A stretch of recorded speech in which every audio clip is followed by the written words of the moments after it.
ভাই ভাল্লুক, আমরা আজ একসাথে মাছ ধরতে যাব। চল, আমি অনেক ক্ষুধার্ত।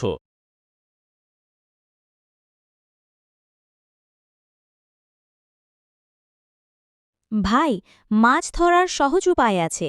তুমি তোমার লেজ নদীর বরফে ডুবিয়ে রাখো। মাছ আসবে, কামড়াবে, তখনই টেনে তুলবে।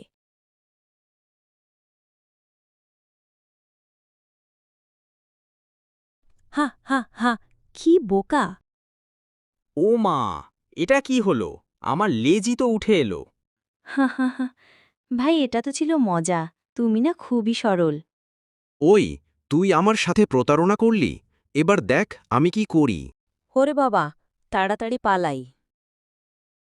তখন থেকেই ভাল্লুকরা শিয়ালদের বিশ্বাস করে না, আর শিয়ালেরা জানে ভাল্লুকের ধৈর্যের সীমা থাকলেও প্রতিশোধ সে ঠিকই নেয়। গল্পের শিক্ষা: অন্যের সরলতা নিয়ে মজা করা উচিত নয়। একদিন প্রতারককেও পার কাজের ফল ভোগ করতে হয়। চালাকি না করে বন্ধুত্বে বিশ্বস্ত হওয়াই উত্তম।